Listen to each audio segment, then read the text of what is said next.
মাননীয় আদালত আগামী 30 দিনের জন্য ওনাদের জামিন মঞ্জুর করেছে আপিল দায়েরের শর্তে।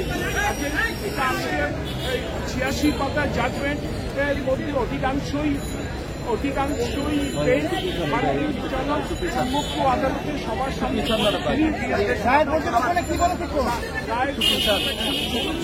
যে শ্রম আইন লঙ্ঘন করা হয়েছে এবং তারা শ্রম আইন না মেনে নিজস্ব আইনকে ফলো করছে, শ্রম আইনটাকে ফলো করতে হবে। এই ক্ষেত্রে তাদেরকে দুবার সমন করা হয়েছে, তারা জবাব দিয়েছে, কিন্তু সংশ্লিষ্টকে জবাব দিতে পারে নাই। শুধু সংশ্লিষ্ট জবাবই না, তারা যে ত্রুটিগুলো ছিল সেগুলি সংশোধন করেন নাই। কাজে এটা কলকাতা প্রতিষ্ঠান সরকারিভাবে সমাপ্ত হয়েছে যে ভায়োলেশন নিয়ে এসেছিল সেটা প্রমাণিত হয়েছে বাদী পক্ষের 4 জন সাক্ষী দিয়ে এবং এক্সিবিটেড ডকুমেন্টগুলি দিয়ে। আদালত একটা কথা বলেছেন বিচার করা হচ্ছে না, বিচার করা হচ্ছে গ্রামীণ টেলিকমের ব্যবস্থা। এটা তো আমরা প্রথম থেকে আলোচনা বলছি, আমরা কোনো কথা বললেই ওনারা প্রথমেই বলে নোবেল লরিয়েট। এখানে বিষয়টা কিন্তু নোবেল লরিয়েটের না।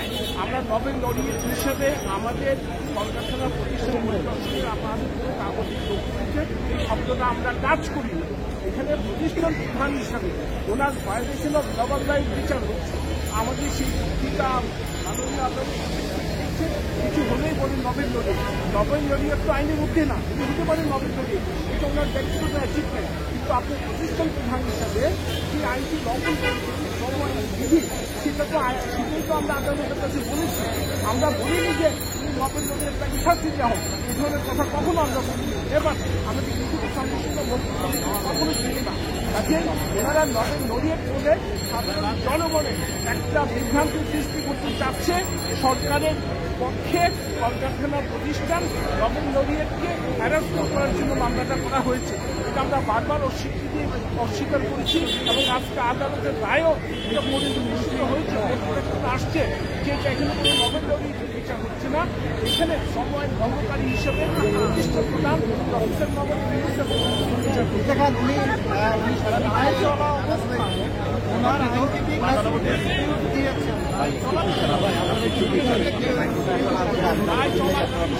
বারবার বিরক্ত করা ভাই মোবাইল কার এটা সরেন না।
আপনারা